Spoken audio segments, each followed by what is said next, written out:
안녕하세요. 오늘도 사연 살롱을 찾아주셔서 감사합니다. 회사를 운영하고 있는 40대 여성입니다. 명문대를 나온 남편을 제치고 고졸인 제가 시아버지 회사를 물려받았을 때 주변에선 말들이 참 많았어요. 특히 저희 시어머니는 눈까지 까디집고 막말을 퍼부어대셨죠. 아무도 제가 지금의 이 자리까지 오르리라고는 생각하지 않았기에 충격은 컸을 거예요. 제 자신조차도 이런 결말을 기대하지는 않았으니까요. 저는 고등학생 때까지도 제 진로에 대한 확신이 없었어요. 공부에 두각을 나타내지도 않았고 그렇다고 실업계 쪽으로도 소질이 있었던 게 아니었거든요. 예체능은 말할 것도 없고요. 그런 제게 담임선생님이 그러시더라고요. 서울에 있는 전문대나 하다못해 이름 없는 지방대로도 나와야 네가 사회에서 사랑굿이라고 살 수 있어. 너 이러고 고등학교 졸업하면 뭐 해먹고 살 거니? 평생 편의점 알바나 하고 빌빌대면 살 거야? 그러니까 선생님 말 들어. 어떻게든 2학기까지 성적 좀 끌어올려서 대학 문턱이라도 가보자고. 담임선생님은 모든 게 저를 위한 거라며 대학 진학을 강요하셨지만 저는 그런 담임선생님이 이해가 안 갔어요. 저는 대학이야말로 정말 공부할 사람만 가야 하는 곳이라고 생각했거든요. 공부할 생각도 없고 전공하고픈 과목도 없는데 왜 돈이랑 시간을 들여가며 그 고생을 해야 하나 싶었죠. 그래서 담임선생님의 반강요에도 불구하고 대입 진학을 하지 않았어요. 제 고집 때문에 애꿎은 저희 부모님은 툭하면 걸려오는 담임선생님 전화에 시달림을 당하셨지만 그래도 제 뜻을 믿고 따라주셨어요. 제가 당시 부모님의 나이가 되고 보니 그게 부모님으로선 얼마나 큰 결심이었는지 알겠더라고요. 나부터라도 내 자식이 남보다 뒤처지는 길을 선택한다면 끝까지 자식 뜻을 따라주긴 힘들 것 같거든요. 고등학교를 졸업하기 전부터 저는 여러 가지 아르바이트를 했어요. 내가 정말 하고 싶은 게 뭔지 알려면 일단 뭐든 해봐야 할 것 같았거든요. 그래서 무슨 일이든 제게 맡겨진 일은 최선을 다해서 했어요. 우유 배달을 할 때도 어떻게 하면 배달 시간을 최소화해서 빠르고 정확하게 배달할 수 있을지를 고민했고, 갈비집에서 서빙을 할 때도 어떻게 하면 고기를 태우지 않고 결을 살려 맛있게 구워낼 수 있을지 고민했어요. 편의점 아르바이트나 맘가게 포장 알바, 그 밖에 전단지 알바를 할 때도 마찬가지였죠. 그러다 본격적으로 새로운 일을 시작하게 되었는데 그 시작은 이랬어요. 그날도 여느 때처럼 편의점 오전 아르바이트를 마치고 저녁 시간대에 고깃집 알바를 하고 있었는데 모델처럼 멋진 여자 서너씩 가게로 들어오더라고요. 다들 키도 크고 얼굴도 예뻐서 주변 테이블에 앉아있던 남자 손님들의 시선을 한눈에 사로잡고 있었죠. 마침 그 테이블을 담당한 게 저라서 고기를 들고 테이블로 갔어요. 고기를 구우면서도 귀는 손님들의 대화에 열어둔 채 말이죠. 들어보니 이분들은 모델이 아니라 행사 도우미더라고요. 기업이나 학교, 관공서 등에서 행사를 할 때 단상에 함께 올라 상장이나 꽃다발도 건네고 때에 따라서는 마이크를 잡고 식순에 따라 행사 진행까지 하는 일이었어요. 그래서인지 다들 자세도 바르고 목소리 톤이나 헤어와 손톱 정리까지 깔끔하고 가지런하더군요. 한창 그분들 얘기를 귀동냥을 하며 고기를 굽고 있는데 그중 한 분이 그러시는 거예요. 키가 어떻게 돼요? 꽤 커 보이는데? 172요. 그건 왜 물으세요? 아, 다름이 아니라 내가 이런 일을 하는 사람이에요. 그분은 제게 명함을 건네곤 말을 이어갔어요. 키도 크고 외모도 수려하신데 우리랑 같이 일해볼 생각 없어요? 지금 하는 일보다 보수도 세고 근무 조건도 좋거든요. 그날은 일단 명함만 받아뒀는데 이상하게 자꾸 미련이 남더라고요. 그래서 전화를 걸어봤죠. 그랬더니 사무실로 나와보라고 하더라고요. 그래서 깔끔하게 차려입고 사무실로 찾아갔더니 제가 마음에 들었는지 바로 일을 해보자고 했어요. 그리고는 사무실에서 간단한 업무 교육을 받고 바로 현장에 투입되었죠. 처음 투입된 곳은 시상식장이었어요. 소규모 행사였기 때문에 딱히 어려울 건 없었지만 아무래도 경험이 없다 보니 떨리긴 엄청 떨리더라고요. 다행히 경험이 많은 선배님이랑 2인 1조로 움직인 거라서 실수 없이 진행할 수 있었어요. 그렇게 시작한 일은 전시회, 박람회, 시상식 등 여러 행사로 이어졌고, 그러다 시간이 지나면서 저는 의전 도우미로 주로 파견이 되었어요. 딱히 분야가 정해진 거는 아니었지만 일을 하다 보니 자연스레 분야가 나눠지게 되더라고요. 행사가 많은 달은 평일 주말 할 거 없이 전국을 다니며 일을 했고, 덕분에 수입도 어지간한 간부들 월급만큼 벌기도 했죠. 물론 행사가 적은 달에는 그만큼 수입도 적었지만요. 그래도 연봉을 따져보면 대기업 부장급 정도는 됐으니 많이 벌긴 많이 버는 폭이었어요. 이 일을 시작한 지 7년차 정도 되었을 텐데, 그날은 예약됐던 행사가 날씨 때문에 취소가 되는 바람에 동료들과 함께 술자리를 갖게 되었어요. 다음날 스케줄을 잡힌 사람들도 있어서 간단하게 사무실 근처 바에서 칵테일을 마시기로 했죠. 그런데 거기서 헌팅이 들어온 거예요. 상대 남자분들은 근처 회사에 다니는 직장인들로 이름만 대면 알만한 대기업 직원들이더라고요. 저희들한테도 무슨 일을 하냐고 물었는데 길게 대화할 일 없을 것 같아서 그냥 회사원이라고 둘러댔죠. 그리곤 간단하게 칵테일 한 잔을 마시곤 먼저 자리에서 일어났어요. 그도 그럴 게 상대 남자들 중에 되게 재수없는 인간이 하나 있어서 더 있고 싶지 않았거든요. 자기는 명문대를 나와 대기업에 다니고 있으며 자기 부모님은 유명한 로펌 파트너 변호사인데 자기한테 말만 하면 사건 수임료도 싸게 해주겠다고 하더군요. 그러면서 느끼한 표정으로 저와 동료들 몸을 휘끗대는데 정말 토 쏠려 죽는 줄 알았어요. 솔직히 그 일행들 중에는 꽤 괜찮은 남자도 있었어요. 매너도 좋고 품위가 느껴지는 남자였죠. 하지만 함께 어울리는 사람을 보니 초록은 동색이다 싶어서 마음을 접고 나을 수밖에 없었어요. 그 일이 있고 한 달쯤 지났을까요? 저는 의전 도우미로 중소기업인들이 모이는 시상식에 가게 되었는데 거기서 일전에 만났던 남자와 조우하게 된 거예요. 제가 꽤 마음에 들어했던 매너 좋고 품이 있던 그 남자였죠. 그 남자는 자기 아버지가 그날 상을 받게 되어서 축하할 겸 왔다고 하더군요. 그러면서 자기 아버지를 소개해 주었는데 방금 전 단상에서 제가 꽃다발을 건네드렸던 분이었죠. 부모는 자식의 거울이라더니 아버님을 보니 그 남자에 대한 제 판단이 틀리지 않았다 싶더라고요. 품위도 있으시고 역시나 매너도 좋으셨어요. 회사 대표로 있으셔서 그런지 외모에서부터 오너의 아우라가 풍기더군요. 그날은 자리가 자리인 만큼 남자와 얘기를 나눌 수는 없었어요. 대신 전화번호만 교환하고 헤어지게 되었죠. 그리고 며칠 뒤 낯선 번호로 문자가 온 거예요. 제가 전화번호를 저장해두지 않은 번호라서 스팸 문자인가 싶어 지웠는데 바로 전화가 오더라고요. 받아보니 며칠 전 그 남자였어요. 주말에 시간 되면 같이 영화를 보자고 하더군요. 사실 직업 특성상 주말이 더 바쁜 터라 거절을 하려면 할 수도 있었는데 왠지 그러기 싫더라고요. 이번 기회를 놓치면 왠지 후회하게 될 것 같아서 만나기로 했죠. 그리고 만난 지 10분 만에 오늘 이 자리에 나오길 참 잘했다는 생각을 했어요. 단둘이 만나보니 정말 괜찮은 남자였거든요. 생각도 바르고 능력도 있고 무엇보다 타인을 무시 않는 행동과 화법이 인상적이더라고요. 그날 함께 바에 왔던 사람들은 입사 동기들인데 가끔 동기들이 뭉칠 때 자리를 함께 하기는 하지만 평소 그리 친하게 지내는 편은 아닌 것 같았어요.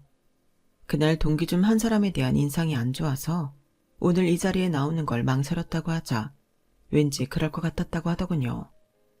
그날 바에서 저한테 애프터 신청을 하고 싶었는데 그 자리에서 제 표정이 워낙 안 좋아서 포기했다고 하더라고요. 그런데 아버지 덕분에 다시 만나게 돼서 이건 인연이다 싶었어요.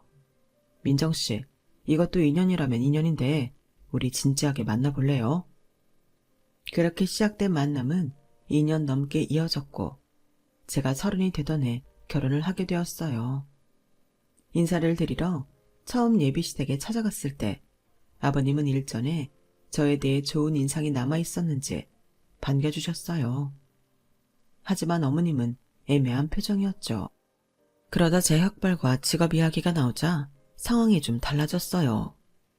대학 진학을 않고 그동안 했던 일들과 어떤 자세로 일에 임했는지에 대해 시부모님 앞에서 장황하게 말씀드리는데 진지한 표정으로 고개까지 끄덕이며 들어주시는 아버님과 달리 어머님은 대놓고 인상을 팍 쓰시더라고요. 그리고는 혼잣말처럼 그러시는 거예요. 생긴 건 그렇게 안 생겨가지고는 고졸이 뭐야? 어머님의 말씀에 순간 움찔했어요. 사실 제 입으로 이런 말을 하기 뭐하지만 제 외모 때문에 평소 오해를 좀 사긴 하거든요. 외모만 봐서는 제가 명문대 출신으로 대기업에서 잔뼈가 굵은 사람처럼 보인다고 하더라고요. 큰 키에 바른 자세, 무엇보다 행동과 말투가 딱 부러지고 늘 당당해 보여서 그런가 봐요. 행사 도우미 일을 시작할 때부터 하도 그런 말을 들어와서 크게 신경을 안 썼는데 어머님 표정을 보니 이번에도 그런 오해가 있던 모양이었어요. 괜히 지은 죄도 없이 주눅이 들려던 그때 아버님이 물으시더라고요. 민정양은 왜 대학에 안 갔나요? 그 질문에 저는 순간 멍해졌어요. 대개 이런 경우 너 공부 못해서 대학도 못 갔구나 라고 말하기 마련인데 왜 안 갔냐고 물으시는 어른은 처음이었거든요. 그래서 제가 대학을 포기했던 소신을 솔직히 말씀드렸죠. 그랬더니 그러시는 거예요. 그러면 공부하고 싶은 분야가 생기면 대학 진학을 할 생각입니까? 네, 그러고 싶습니다. 그러자 어머님이 뾰로통한 표정으로 그러시더라고요. 나이가 몇인데 대학은? 한창 머리 잘 돌아갈 때도 못 들어간 대학을 그 나이에 무슨 수로 들어간다는 건지. 대학 못 나온 핑계도 여러 가지네. 어머님이 빈정대는 말에도 불구하고 아버님은 표정 변화 없이 제게 그러셨어요. 공부가 때가 어디 있겠어요. 배움이 필요하다면 죽을 때까지라도 배워야죠. 모르는 건 창피한 게 아니지만 모르면서도 배울 생각을 하는 건 창피한 일이니까요. 그땐 아버님의 그 말씀이 저한테 하시는 건 줄 알았는데 나중에 알고 보니 시어머니를 향한 말이었더라고요. 결혼해서 안 사실이지만 저희 시어머니는 중학교밖에 못 나온 분이었어요. 그래서 시어머니와 시누이들한테 엄청 멸시를 당하고 사셨더라고요. 어머님 말씀에 따르면 저희 시아버지도 어머님이 학벌을 들먹이며 꽤 무시하셨던 모양이었어요. 그런데 웃긴 건 입장이 바뀌고 나니 어머님도 당신 아들에 비해 학벌이 딸리는 저를 똑같이 구박을 하셨다는 거죠. 남들 다 대학 갈 때 넌 뭐했니? 나 때야 먹고 사느라 바빠서 대학이 사치였다지만 니들 때는 대학 안 간 애들 찾는 게 더 힘들 정도 아니니? 자식은 엄마 머리 담는다는데 네가 낳을 애들이 걱정이다. 어머님, 사람 머리를 학벌로만 당정 지으시면 안 되죠. 학벌로 안 따지면 뭘로 따지란 말이냐? 머리가 좋아야 공부를 잘하는 건 당연지사 아니니? 하긴 고졸이 네가 뭘 알겠니? 어머님, 그렇게 따지면 우리 그이도 대학 문턱에도 못 갔어야 맞는 거 아닌가요? 어머님도 대학 못 나오셨잖아요. 넌 꼭 이러더라. 네 시아버지가 날 무시하니까 너까지 날 우습게 하는 거냐? 버르장머리 없는 것 같으니라고. 네가 이러니까 못 배운 티 난다고 하는 거야. 정말 요즘 말대로 할 말 하 아니었어요. 할 말은 많지만 하지 않겠다 이겁니다. 어머님이 학벌 가지고 저를 흉보시는 건 결국 당신 얼굴에도 침 맺는 격이란 걸 왜 모르실까요? 일 때문에 바쁘다는 사람을 굳이 당신 계모임까지 불러내서는 지인분들 앞에서 제 학벌을 운운하며 명문대 나온 아들이 아깝다는 말을 하셔야 직성이 풀리는 그 이유를 모르겠더라고요. 뭐 어머님이 저를 학벌로 망신 주셔서 그랬던 건 아니지만 결혼하고 1년쯤 지나 저는 대학에 입학하게 되었어요. 물론 그 계기가 됐던 건 어머님 탓이기는 했어요. 시고모님 환갑날 일이었거든요. 요즘은 환갑잔치는 거르는 게 추세라서 시고모님이 집안 식구들과 조촐히 저녁 한 끼 하자시며 연락을 하셨더라고요. 평소 시고모님에 대해 감정이 좋지 않은 시어머님은 몸이 아프다는 핑계로 참석을 안 하시겠다고 하더군요. 네가 내 대신 돈 봉투나 전해줘라. 돈 욕심이 많은 인간이라 괜히 선물이니 뭐니 해봐야 좋은 소리 못 듣는다. 한 50이면 될 거다. 그렇게 저는 시어머님이 주신 돈 봉투를 받아들고 약속 장소를 향했어요. 평일이라 남편은 회사에서 바로 오기로 한참이라서 저만 따로 룸으로 들어갔어요. 시어머님 가족들은 이미 도착해 있더라고요. 저희 아버님과 남편만 아직 도착을 못한 상태였고요. 그런데 시고모님이 그러시는 거예요. 네 시어머니는 또 아프다고 핑계대고는 안 나오는 모양이구나. 어쩌면 그놈의 레퍼토리는 세월이 흘러도 안 변한다니? 어떻게 된 게 시댁 행사가 있을 때마다 아프대? 하여간 머리도 안 좋은 사람이 매번 그렇게 잔머리만 써대기는 배운 것도 없고 집안도 그 모양의 사람을 받아줬으면 노력하는 모습이라도 보여야 할 거 아니야. 지가 뭐라고 툭하면 집안 행사에 빠져. 성훈이만 가지지 않았으면 우리 집안에 발도 못 붙였을 인간이 배은망덕하기는. 아무리 사이가 돈독하지 않은 시어머니긴 해도 남이 욕하는 건 듣기 거북했어요. 저만 있는 자리도 아니고 시고모님 자식들과 며느리 손주들까지 있는 자리인데 말이죠. 그래서 조용히 말씀드렸어요. 고모님, 저희 어머님이 달갑지 않으신 건 알겠지만 며느리인 제가 있는 앞에서 그런 말씀하시는 건 많이 불편합니다. 어린 조카들도 있는데 나중에 따로 얘기하시죠. 그러자 시고모님이 저를 빤히 바라보시더라고요. 넌 속이 좋은 거니 아니면 속에 능구렁이가 들어 그런 거니?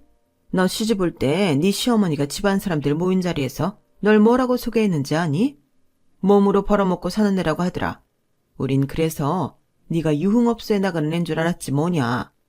니들 결혼식 때 널 보니까 키도 크고 인물도 반반하길래 영락없이 그렇게 믿었다니까. 맞아요 어머님. 저희도 송은도련님이 업소 출신 여자랑 결혼하는 줄 알았다니까요. 숙모님이 저희한테 그렇게 얘기하셨으니까요. 배운 것도 없고 몸 굴려서 먹고 살다가 돈 많은 남자 꿰차서 신분 상승하려는 여자라고 했거든요. 사람 앞에 놓고 이렇게 말해서 미안해요. 그땐 숙모님 말만 듣고 우리도 오해를 했지 뭐예요. 하여간 나이 먹고 하는 짓거리 하고는 나중에서야 네 시아버지랑 성훈이한테 네 직업 얘기 듣고 기함을 토했잖니. 번듯한 직업을 가진 며느리를 두고 어떻게 시어머니라는 사람이 그런 식으로 말을 한다니. 그런데도 넌 네 시어머니 편을 들겠다는 거야. 넌 속도 없어. 네가 이렇게 무르게 구니까 네 시어머니가 뒤에서 널 깎아내리고 다니는 거다. 정신 차려 이거사. 와, 그 소리를 듣는데 정말 머리에 총이라도 맞은 것처럼 띵 하더라고요. 뒤늦게 아버님이랑 남편이 도착해서 식사가 진행될 때까지도 저는 제정신이 아니었어요. 내가 마음에 안 들면 직접 대놓고 말을 하든지 어떻게 남들한테 그런 말도 안 되는 소리를 짓거리고 다니는 건지 도저히 시어머니란 사람이 이해가 안 가더군요. 더군다나 내 직업을 그런 식으로 폄하했다는 게 도저히 용납이 안 됐어요. 그래서 나 스스로 내 가치를 올려야겠다는 생각을 하게 되었죠. 그래서 대학에 들어가기로 결심을 한 거예요. 하지만 이제 와서 수능을 다시 본다는 건 현실적으로 불가능하다는 생각이 들었어요. 그러기에는 시간도 아까웠고요. 그래서 선택하게 된 게 바로 방통대였죠. 의전 진행을 하다 보니 경영인들을 종종 만나게 되는데 그중 정말 닮고 싶은 분들이 꽤 있더라고요. 남다를 경영 철학을 바탕으로 작지만 내실 있는 회사를 키워가는 분들을 보니까 나도 저분들처럼 사업을 해보고 싶다는 생각이 들어서 경영학과에 진학하게 되었죠. 온라인으로 듣는 웹 강의와 오프라인 출석 강의로 구성되어 있어서 매일 학교에 나가지 않아도 되니 저한테 딱이었어요. 스케줄을 유동적으로 구성할 수 있는 직업 특성 덕분에 출석 강의 땐 행사를 잡지 않으면 되었으니까요. 하지만 선배들 말 맞다나 방통대 생활이 엄청 빡세더라고요. 그냥 집에서 설렁설렁 웹 강의나 들으면 졸업할 수 있는 걸로 착각한다면 진짜 오산이에요. 의지가 약하면 절대 졸업 못해요. 차라리 매일 강의실에 모여 강의를 듣는 거라면 오히려 편하겠다는 생각이 들 정도였죠. 그래도 제가 관심 있어 하는 분야 강의라서 끝까지 버틸 수 있었어요. 집안 살림하랴, 일하랴, 거기다 방통대 공부까지. 거기다 막 공부를 시작하고 얼마 안 돼서 임신까지 하는 바람에 눈물 짜며 힘들게 공부를 해야 했어요. 그럴 때마다 약해지는 제 마음을 다잡을 수 있었던 건 눈앞에 보이는 어머님이었어요. 어머님을 볼 때마다 속으로 다짐했거든요. 나는 절대로 저렇게 형편없는 사람은 되지 않겠다. 반면교사라고 하죠. 어머님을 닮지 않기 위해 저는 이를 악물고 공부를 했고 육아를 병행하면서도 4년 만에 학사학위를 따서 졸업을 할 수 있었어요. 그동안 옆에서 제가 어떻게 공부를 했는지 모두 지켜본 남편은 제 졸업장을 서재 책상 중앙에 펼쳐서 세워주었어요.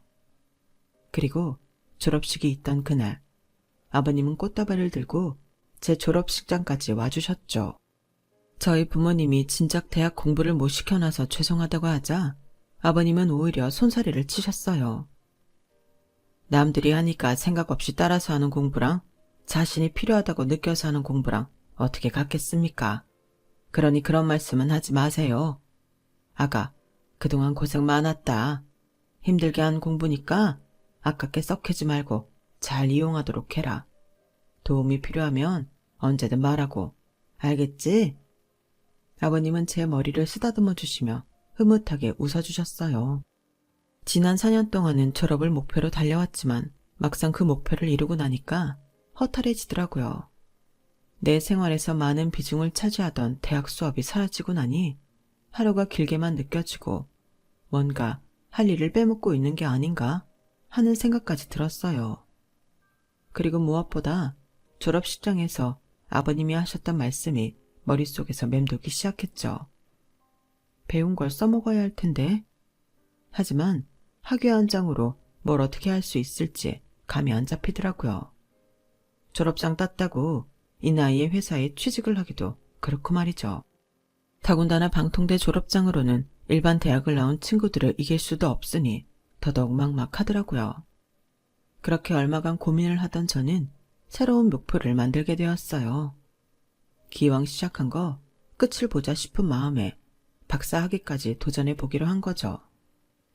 몸이 갈갈이 찢기는 것 같은 산통도 이겨내고 애도 낳은 난데 지난 4년간 그 어려운 순간도 버텨내고 4년 만에 학사학위도 딴 난데 뭔들 못하겠냐 싶더라고요.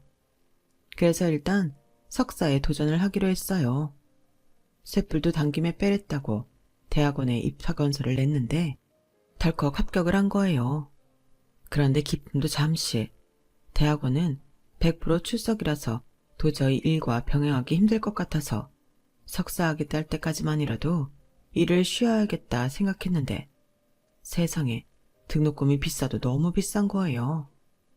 남편은 기왕 공부하기로 한 거 끝까지 해보라며 응원을 해줬지만 일도 쉬게 된 마당에 등록금에 차비에 식비, 도서 구입비까지 지출이 왕창 늘어서 겁이 나더라고요.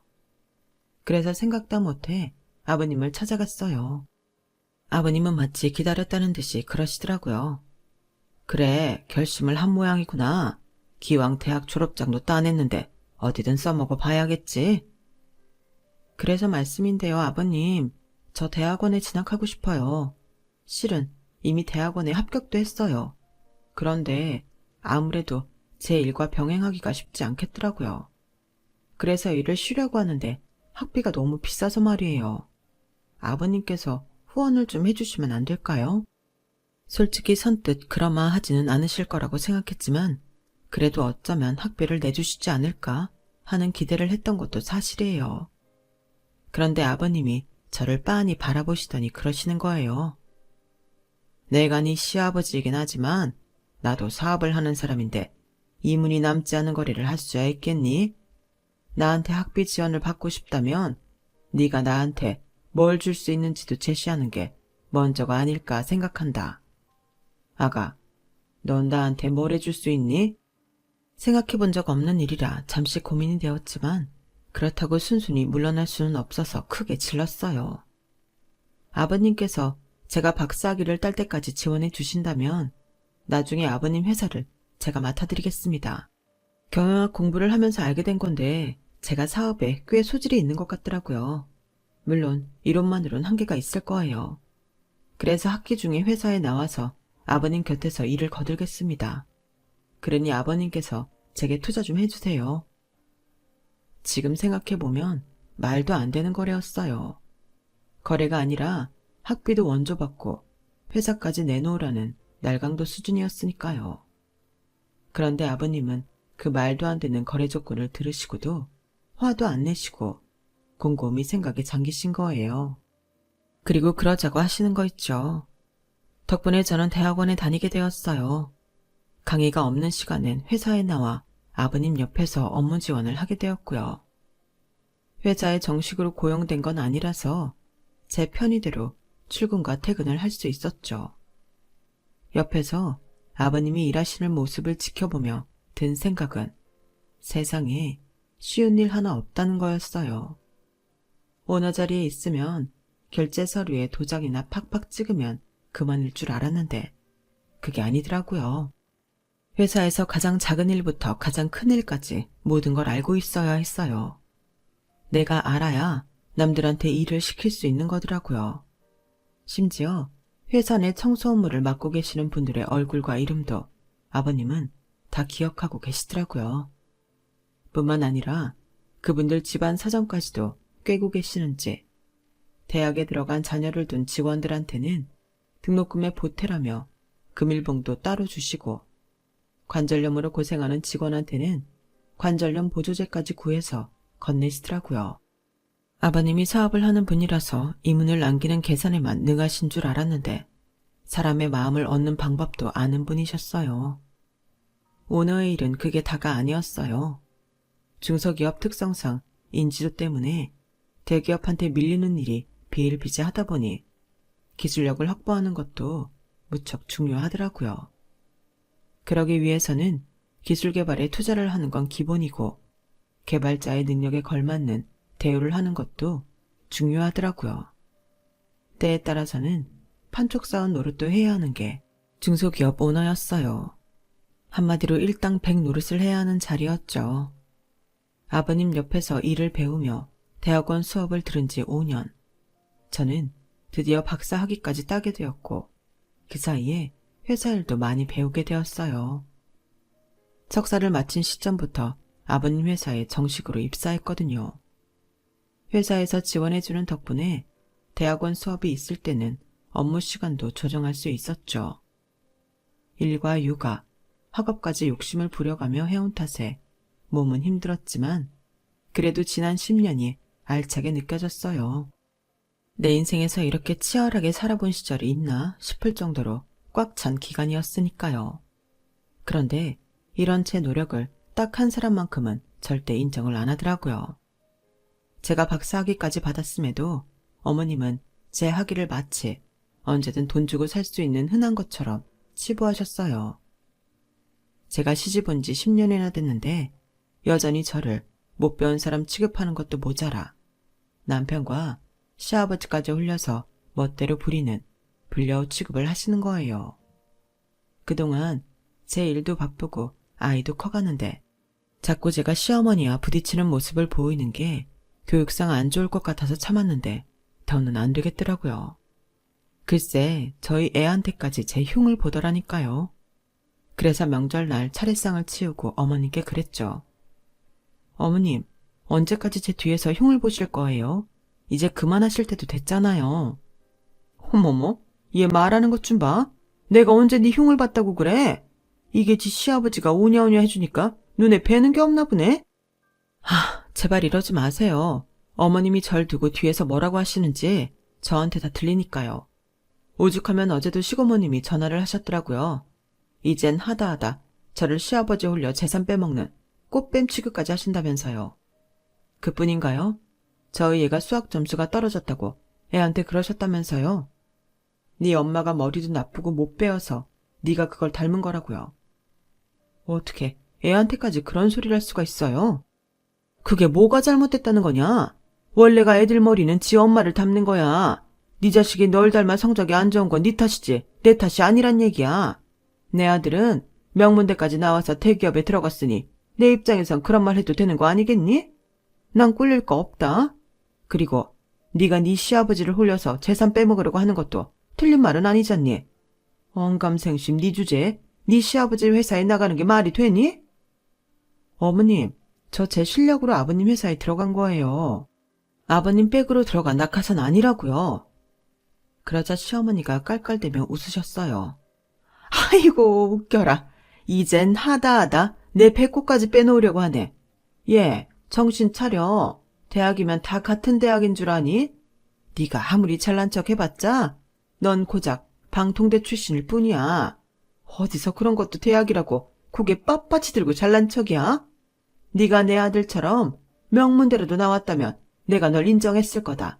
다지고 보면 너나 나나 다를 게 뭐 있니? 근데 왜 너만 뭐라도 되는 척 까부냔 말이야. 별것도 아닌 게 어디서 까불어? 그때였어요. 거실에 계시던 아버님이 벼락같이 소리치셨죠. 당신이 뭔데 내 며느리를 인정하고 말고 해? 그리고 어떻게 당신을 며느리랑 비교를 해? 애초에 급이 되기는 해? 당신이 인정하고 안 하건 간에 며느리는 경영학 박사학위까지 있는 애야. 당신한테는 그런 게 있긴 한가? 남 잘 되는 거 배 아파할 시간에 당신 스스로를 돌아보라고. 그래요. 나 못 배워서 그럽니다. 당신이 이날이 때까지 나 가방끈 짧다고 하도 구박을 해서 며느리만 대접받는 게 눈꼴시려 그랬어요. 얘나 나나 뭐가 달라요? 다른 게 있다면 당신이 나한테는 못 배웠다고 타박했고 얘한테는 학비까지 대주며 공부시킨 거 그게 다른 거잖아요. 나도 당신이 얘한테 해준 것처럼 옆에서 응원해주고 물심양면 도와줬다면 그 긴 세월 시집 식구들한테 가진 구박 안 받고 떳떳하게 살았을 거라고요. 어머님은 급기야 바닥에 주저앉아 땅을 치며 통곡했어요. 그런데 평소엔 이쯤에서 물러나시던 아버님이 그날따라 멈추지 않으시더라고요. 이 사람아, 언제 내가 당신을 무시했다고 그래? 당신이 우리 부모 형제들한테 무시당할까봐 내가 진작부터 그랬잖아. 공부를 하겠다면 학비를 대주겠고 기술을 배우겠다면 학원에도 보내주겠다고. 그런데 당신이 뭐라 그랬어? 공부 가르쳐서 나한테 돈 벌어오게 하려고 닥달하는 거냐? 울고불고 따지지 않았냐고. 그래놓고 이제 와서 내 탓을 해? 자기 자신도 포기한 사람을 어떻게 내가 돕느냔 말이야. 그깟 공부는 해서 뭐해요? 어차피 당신 부모 형제들은 나 같은 거 눈 아래로 깔고 보던 사람들인데 배운 거 없는 국밥집 딸이라고 얼마나 날 무시했는지 기억 안 나요? 성훈이 임신한 덕에 팔자 고쳤다고 당사자인 내 앞에서 떠들어대던 거 기억 안 나냐고요. 그런 사람들이 내가 공부 좀 더 했다 한들 사람으로 인정해 줬을 것 같냔 말이에요. 내가 왜 이렇게 됐는데? 내가 왜 이날이 때까지 이러고 사는데? 어머님은 악을 쓰며 소리쳤어요. 저희 시부모님의 결혼 비하인드 스토리는 이미 남편을 통해 결혼 전부터 알고 있었어요. 아버님이 군복무를 하시던 때 어머님은 군부대 근처에서 부모님을 도와 국밥집을 하고 계셨대요. 워낙 가격이 저렴하고 맛이 좋아서 인근 부대 군인들의 단골집이기도 했죠. 저희 아버님 역시 그곳 단골이었는데 한창 젊고 혈기왕성하던 때였던지라 또래인 어머님과 몰래 연애를 하게 되었고 제 남편이 생기게 된 거였죠. 아버님은 제대를 앞두고 어머님이 임신 사실을 알게 되었고 자신이 벌인 일에 책임을 지겠다며 집에 어머님을 소개하셨대요. 당연히 시댁에서는 난리가 났죠. 명문고에 명문대까지 나온 아들이 중학교밖에 못 나온 국밥집 딸이랑 결혼을 하겠다니 왜 놀라지 않았겠어요. 제 시할머니와 시고모님은 애까지 임신한 저희 어머님을 엄청 구박하셨다더라고요. 못 배워서 친정 형편이 어려워서 그 밖에 갖은 이유를 대가며 괴롭히는 시댁 식구들 통해 저희 어머님은 하루도 마음 편히 지낼 수 없었대요. 거기다 믿었던 남편마저 어머님을 보호하지 않았다고 하더군요. 거기까지가 제가 아는 전부예요. 그런데 막상 아버님 얘기를 들어보니 아버님이 처음부터 어머님을 돕지 않았던 게 아니더라고요. 자기 부모 형제들한테 당하고 사는 아내가 가여워 공부를 시켜주겠다고도 하고 기술을 배울 학원도 보내주겠다고 했지만 거절한 건 어머님이니까요. 왜 나보고 며느리를 괴롭히냐고 그랬죠? 나도 할만하니까 그런 거예요. 난 이 집에 시집와서 이날이 때까지 시부모의 시누이한테 눈총받고 살았으니 얘도 나랑 똑같이 당해봐야 공평한 거 아니에요? 그래서 괴롭혔어요. 왜요? 그러면 안 돼요? 말도 안 되는 어머님의 궤변에 저도 남편도 아버님도 할 말을 잃었어요. 되도 않는 어머님 논리에 저는 그만 전의를 상실하게 되었어요. 이런 사고방식을 가진 사람이랑 더는 얼굴 붉히며 싸울 이유가 없다 싶었거든요. 하지만 그렇다고 조용히 입 다물고 물러서줄 수는 없었어요. 어머님이 뭐를 잘못한 건지 제대로 알려줘야 하니까요. 그래서 작정하고 말을 꺼냈어요. 다시는 시어머니를 안 볼 생각까지 하면서요. 뭐가 잘못됐냐고요? 그럼 지금부터 제가 그 이유를 알려드릴게요. 어머님은 저랑 어머님이 같은 선상에 있다고 생각하시지만 전혀 아니에요. 적어도 저를 비롯해 남들이 보기엔 말이죠. 어머님은 38년 전 그때와 똑같이 못 배우고 가난하세요. 아버님께 기대지 않으면 스스로 먹고 살 능력도 없으시니까요. 하지만 저는 지난 10년 동안 많이 성장을 했어요. 시작은 어머님처럼 남들보다 학벌도 딸리고 가진 것도 없었는지 모르겠지만 그새 학위를 3개나 땄거든요. 학사, 석사, 박사. 이 정도 학위면 우리나라뿐만이 아니라 세계 어디 가서도 학벌로 무시당하지 않을 정도는 돼요. 아니, 차고 넘칠 정도죠. 그뿐인가요? 제가 아버님 회사에 들어간 이후에 매출이 얼마나 늘었는지 아세요? 저희 팀이 개발한 상품이 국내를 비롯해 전 세계 42개국에 수출이 돼요. 아마존에서는 2년 연속 판매량 탑 50에 포함되었고요. 제 능력이면 아버님 회사가 아니더라도 어디서도 환영받을 정도라고 자부해요. 실제로 굴지의 회사에서 스카우트 제의를 받기도 했고요. 저는 제 노력으로 지금 이 자리에 섰어요. 하지만 어머님은 어떠셨죠? 늘 핑계만 대고 노력도 안 하셨잖아요. 지난 38년 동안 자신은 조금도 나아지려고 노력하지 않았으면서 그저 제 노력을 폄하하기에만 바쁘셨죠? 그게 어머님과 제 차이예요. 죽었다 깨어나도 어머님이 저처럼 대접받을 수 없는 이유라고요. 그러니까 앞으로 저를 어머님이랑 비교하지 마세요. 비교는요, 서로 견줄 만한 상대일 때 하는 거예요. 어머님과 저는 비교 대상이 아니라 대조가 되는 상황이라고요. 아셨어요? 그 말에 어머님은 눈물을 뚝 그치셨어요. 그리고 널빠진 사람처럼 멍하게 저를 올려다보시더라고요. 그날 그 모습이 제가 어머님을 본 마지막 모습이 되었어요. 저희 시부모님이 이혼을 하셨거든요. 혹여 저 때문에 시부모님이 파경을 맞게 된 게 아닐까 걱정했는데 아버님 말씀을 들어보니 그런 건 아니더라고요. 이미 오래전부터 아버님은 어머님과의 이혼을 생각해 오셨고 이제 그때가 온 것뿐이라고 하셨거든요. 그리고 저는 오늘도 열심히 가사와 육아 그리고 일을 병행하며 살고 있어요.